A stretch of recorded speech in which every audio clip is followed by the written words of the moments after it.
Screams filled the cold night air, drowned out by the panicked gunshots and the vicious growl of something inhuman. A being from who knows where, a creature that the agents surrounding it were woefully underprepared to capture. General McCoy barks at the soldiers to concentrate their fire on the beast. His men, those who hadn't already fallen, turned and trained their guns on the creature. Squeezing their trigger fingers, bullets spewed out of their weapons, a hail of gunfire that sped towards their target, only to miss as it suddenly vanished from the spot it had been standing only a split second earlier. Their bullets passed through the thin air left in its wake, shredding several nearby trees. One of the men threw his gun to the ground, turned heel, and sprinted away as fast as he could. He hadn't known what he was signing on for when he was recruited by a shadowy up-and-coming organization. He'd just been flattered to be headhunted for his combat skill, and agreed to be one of the new organization's first field agents. If he'd known it would result in him facing off against a demon near a rural road in Guatemala, then he would have stayed in the regular military. The fleeing agent suddenly stopped in his tracks, instantly feeling sick. It was the most indescribable type of sickness, worse than any he had ever felt in his entire life. He dropped to the ground, his pants from running away replaced with heaves as his entire body seemed to have suddenly turned against him. His head was burning.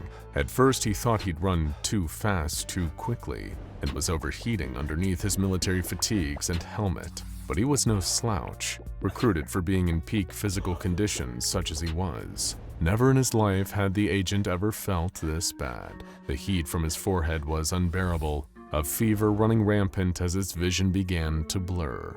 Everything was spinning, that unsettling imbalance that comes with severe nausea rapidly taking hold of the fallen agent. Then the monster came back. Through unfocused eyes, he looked up at the tall, featureless face of the creature as it looked down at him. He was helpless, hurling and shuddering, barely able to stand. If someone had brought a Geiger counter with them, it would be ticking loudly and frequently if they held it near the agent. And that, somehow, was about to be the least of his problems. The creature opened up its mouth, the only facial feature that occupied its head. Past its few remaining teeth was a milky blue orb, the same thing that had been visible right before the creature itself wasn't. As the agent, from his place on the ground, caught sight of the pale eyeball in the monster's throat, something started pulling his body in on itself. It was like falling, except gravity was acting on different parts of his body at different speeds at different times.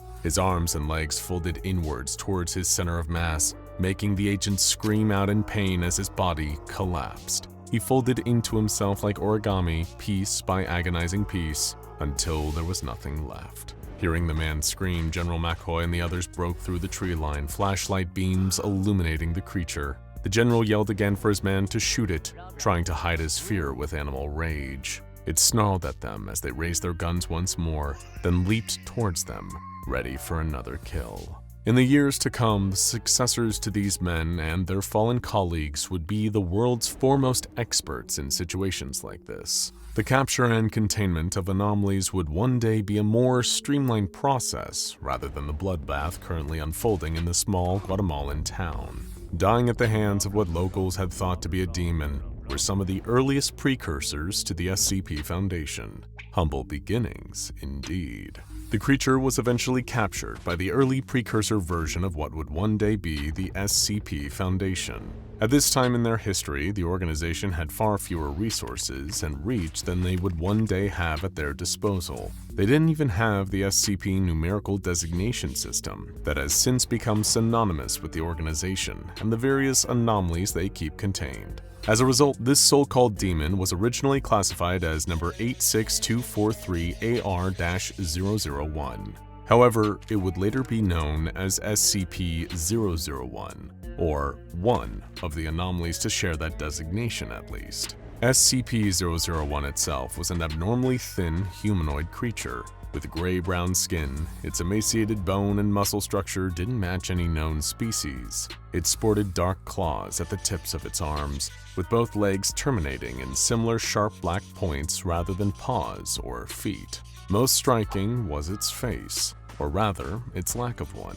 The creature's head was spherical, with a lipless mouth reaching halfway around its circumference. Within was a maw of 21 teeth, each spaced randomly apart and either chipped, broken, or rotting.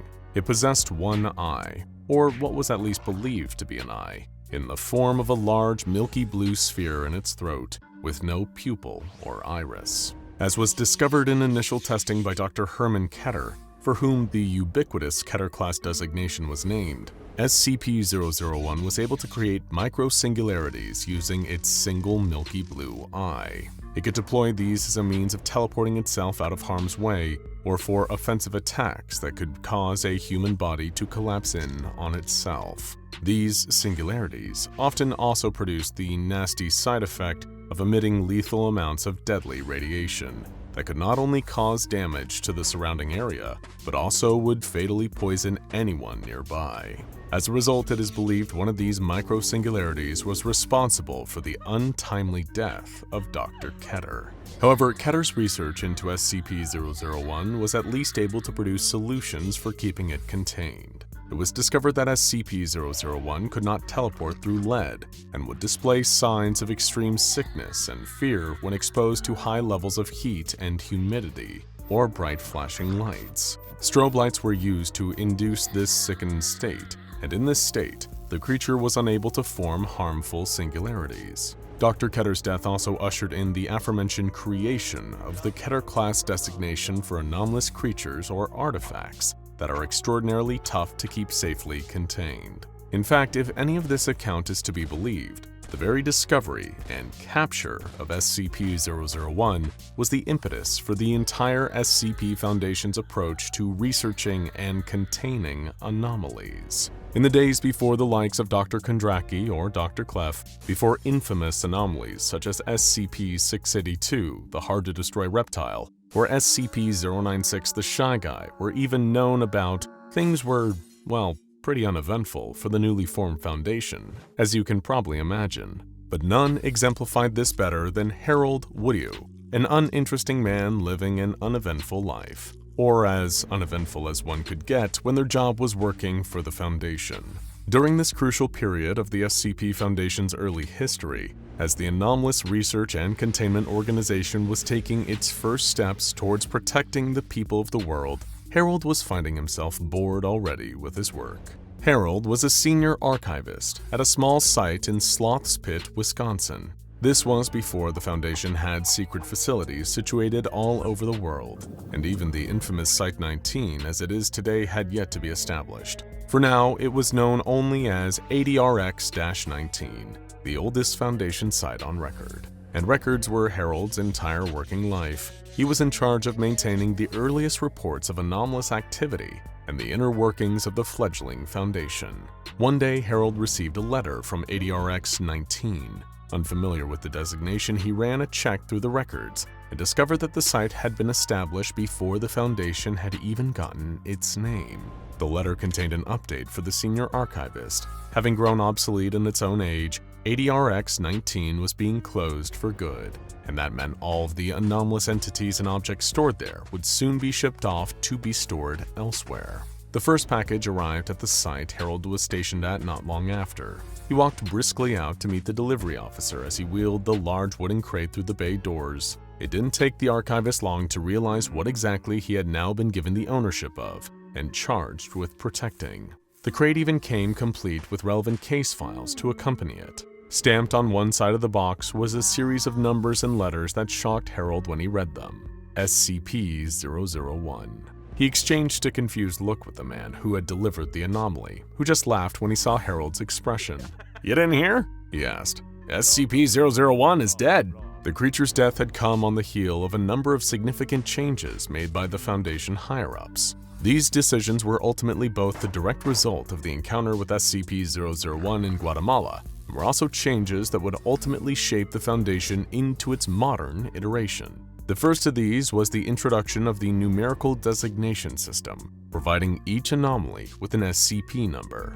Formerly designated as number 86243AR-001, The creature that was captured and researched by Dr. Keter was announced to be reclassified as SCP-001-COG. Originally, the number attached to each SCP denoted the order in which they were encountered by the Foundation.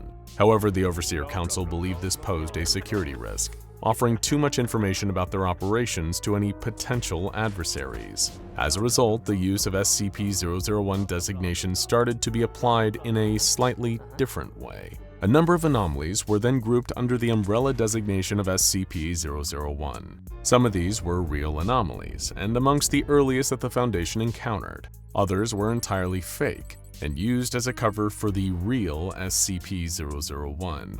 Nobody, not even within the Foundation itself, was ever told exactly how many files fell under the SCP-001 umbrella, or indeed, which was the real one. The anomalies included the Gate Guardian, a towering colossus of pure energy wielding a flaming sword, believed to be the biblical angel guarding the Garden of Eden. The Scarlet King, an extra-dimensional tyrant that longs to conquer our reality. A group of 36 individuals capable of neutralizing anomalies. Even the SCP Foundation itself is considered one potential SCP-001. And among them is also the creature from Guatemala, otherwise known as the Prototype. The same creature whose inhuman bones were now in a box before Harold. The senior archivist had long heard legends about what exactly SCP-001 might be. It was a question often whispered among Foundation staff who were curious what the first anomaly might be, but didn't have the security clearance to know the truth. Rumors spread that SCP-001 was more powerful than any other anomalies in containment, that the capture or discovery of it was either the reason for the Foundation ever forming, or it was one of their greatest failures, meant to be kept their closest guarded secret. Something far too terrible to comprehend. You might think that now being presented with an answer would give Harold relief. So many wonders and haunting queries about SCP-001 were put to rest. But instead, as he opened up the wooden crate and looked at the pile of strange bones inside, it had the opposite effect. None of it was the interesting answer that Harold and many others had hoped for. If anything, it was a huge disappointment. All that speculation surrounding the mystery of SCP-001, what it was, where it had come from, why it was kept so secret. Was this the answer? It was just the first thing that the SCP Foundation had put into a box? According to the Foundation's own internal reports, the prototype monster had been found lying still in its containment chamber during a routine inspection. It wasn't moving at all. Even armed guards couldn't get a reaction from the creature. The anomaly wasn't breathing, its heart having slowed to a stop. Little was known about the creature's biology, but even then, nothing could be done to resuscitate it. As far as anyone could tell, the anomaly known as SCP-001-COG had died of old age, after exhibiting movement that got gradually slower and weaker, and even less hostile behavior over the course of the previous decade since its initial capture. But yet Harold was still dissatisfied with the knowledge that this was SCP-001. He became fixated on the case surrounding it. Studying the files he was charged with moving to storage, he learned of the few ways the creature's discovery had influenced the early Foundation. For example, the death of Dr. Keter being the reason for the use of Keter Class in their terminology. Still, that didn't feel nearly as important as Harold and others had speculated that SCP-001 would be. There had to be something more to it, and for weeks following the arrival of the creature's bones, Harold could not stop thinking about it. Something about all this didn't sit right with him. The secrecy that the Foundation shrouded SCP-001 in seemed like overkill for just a monster. The organization had seen far worse than the likes of the Prototype in the many years since. At the time, perhaps it had seemed like the most dangerous anomaly the Foundation had encountered. If it really was the first, then technically at that time, it would have been the most dangerous if there were no others to compare it to.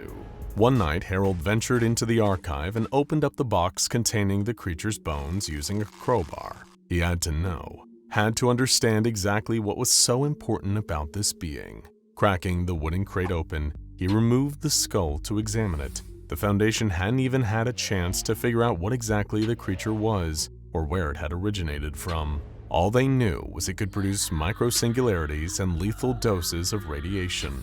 Beyond that, the only other details came from the Guatemalan locals who had encountered it first. They had called it a demon. Perhaps it was. The Foundation would never know for certain. And it seemed to Harold that they didn't care to know now that SCP-001 was dead, and didn't seem to care much before then either. They were more than happy to just discard it. He couldn't shake the feeling that there was meant to be something important about the creature. Harold couldn't help it. The whispers surrounding SCP-001 all indicated it was meant to be something more significant than a cast-aside pile of bones. The underwhelming reality he was being presented with didn't match the idea of SCP-001. Harold examined the skull closely in his hands, turning it around and around as he tried to maybe spot something. Some important detail that everyone else in the Foundation had failed to notice, or some of the puzzle that would explain what was so important about this creature, and yet, the more he looked, the less he learned. Alas, poor SCP-001, he said aloud, paraphrasing Hamlet. Of course, what Harold didn't possess the clearance to know, was that this wasn't the only SCP-001. Maybe the Foundation's lack of interest in the creature's remains was all part of their plan to keep the real SCP-001 a secret. Where Harold only saw a box of bones and a disappointing answer to so many burning questions, the SCP Foundation saw their system working exactly as intended. Now check out SCP-001 Keter Duty and SCP-001 The Way the World Ends, The Gate Opens for more.